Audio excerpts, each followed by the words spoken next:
সুপ্রিয় দর্শক আসসালামু আলাইকুম, কেমন আছেন সবাই? আশা করছি যে যেখানে আছেন ভালো আছেন এবং সুস্থ আছেন। সবাইকে স্বাগতম জানাচ্ছি আমার আরেকটি নতুন রেসিপি দেখার জন্য। আমি আজকে আপনাদের সাথে শেয়ার করছি আপেলের পুডিং। আসলে মুখে স্বাদ লেগে থাকার মতো এই পুডিংটা, এটা তৈরি করা কিন্তু একদম সহজ। অল্প উপকরণ দিয়ে কিন্তু তৈরি করে নিতে পারেন। তাহলে চলুন শুরু করা যাক। প্রথমে আমি পুডিংয়ের জন্য ক্যারামেলটা তৈরি করে নিচ্ছি। দেখেন, ক্যারামেলটা আমরা সবাই তৈরি করতে পারি, তবু আমি আপনাদের সাথে শেয়ার করছি। দেখেন, আমি এখানে 1 কাপ চিনি দিয়ে দিয়েছি। চিনিটা গলে গেছে। দেখেন, ক্যারামেলটা তৈরি হয়ে গেছে।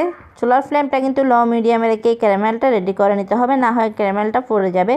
দেখেন, আমি যে পাত্রে পুডিংটা তৈরি করব সেখানে আমি ক্যারামেলটা দিয়ে দিচ্ছি সেট হওয়ার জন্য। দেখেন, দিয়ে দিয়েছি। বাচ্চারা তো এমনিতে ফ্রুট খেতে চায় না, এইভাবে পুডিং তৈরি করে দিলে বাচ্চারা কিন্তু পুডিংটা অনেক পছন্দ করে। দেখেন, আমি এখানে 2টা আপেল নিয়ে নিয়েছি। আপেলটা আমি মাঝখান থেকে কেটে স্লাইস করে নিচ্ছি, ছোটো ছোটো করে স্লাইস করে নিচ্ছি। এইভাবে কিন্তু ফ্রুট দিয়ে পুডিং তৈরি করে দিলে বাচ্চারা অনায়াসে পুডিংটা খেয়ে নেবে। বাচ্চারা এমনিতে পুডিং পছন্দ করে।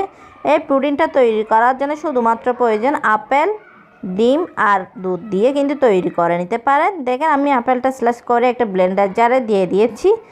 দেখেন, আমি এখানে 1 গ্লাস লিকুইড ঘন মিল্ক দিয়ে দিচ্ছি। আমি মিল্কটা আগে থেকে ঝাল করে ঘন করে নিয়েছিলাম, এখন এটা ঠান্ডা করে নিয়েছি। দেখেন, আমি আপেল আর মিল্কটা একটু ব্লেন্ড করে নিয়েছি। দেখেন, ব্লেন্ড করা হয়ে গেছে। আমি এখানে 3টা রুম টেম্পারেচারের ডিম দিয়ে দিচ্ছি। দেখেন, ডিমগুলো দিয়ে দিয়েছি। আমি এখন এখানে 1 টিস্পুন ভ্যানিলা এসেন্স দিয়ে দিয়েছি। আপনারা চাইলে ভ্যানিলা এসেন্সের পরিবর্তে কিন্তু লেবুর রস ব্যবহার করতে পারেন। ডিমগুলো ফেটিয়ে নিয়েছি। দেখেন, ফেটানো হয়ে গেছে। আমি এখন যে আগে থেকে আপেল আর দুধের মিশ্রণটা তৈরি করে রেখেছিলাম সেটা একটা ছাঁকনি দিয়ে ছেঁকে এখানে ঢেলে দিচ্ছি। দেখেন, ঢেলে দেওয়ার পর আমি আবার একটু ভালো করে সবগুলো একসঙ্গে মিক্স করে দিচ্ছি। দেখেন, পুডিংয়ের মিশ্রণটা তৈরি হয়ে গেছে। আমি এখন যে পাত্রে পুডিংটা তৈরি করব সেখানে এই মিশ্রণটা ঢেলে দিচ্ছি। দেখেন, ক্যারামেলটাও কিন্তু সেট হয়ে গেছে। আমি এখন এই পুডিংয়ের মিশ্রণটা ঢেলে দিয়েছি। এই পুডিংটা কিন্তু আমি চুলায় তৈরি করব, আপনারা চাইলে ওভেনেও তৈরি করতে পারেন। দেখেন, আমি চুলায় তৈরি করার জন্য আগে থেকে একটা সসপ্যান দিয়েছি। দেখেন, পানি গরম হওয়ার জন্য। দেখেন, পানিটা গরম হয়ে গেছে। আমি এখানে একটা স্ট্রেনার দিয়ে দিয়েছি।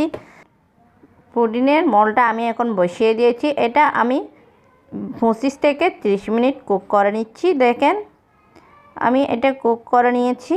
দেখেন, পুডিংটা হয়ে গেছে। আমি এখন এটা নামিয়ে ঠান্ডা করে নিয়েছি। এখন আমি এটা মোল্ড আউট করে নিচ্ছি।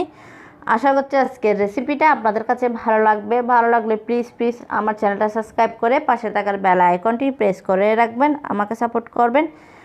দেখেন, আপেল দিয়ে কিন্তু কত সুন্দর এই পুডিংটা তৈরি হয়ে গেছে। এই পুডিংটা খেতেও কিন্তু অনেক টেস্টি। আপেল দিয়ে কিন্তু এত মজার পুডিং হয়, তৈরি না করলে বুঝতেই পারবেন না। আসলে খেতে কিন্তু এই পুডিংটা অনেক টেস্টি, একদম ক্রিমি হয়েছে এই পুডিংটা। আর আমার রেসিপিগুলো যদি আপনাদের কাছে ভালো লেগে থাকে তাহলে লাইক, কমেন্ট এবং বেশি করে শেয়ার করবেন।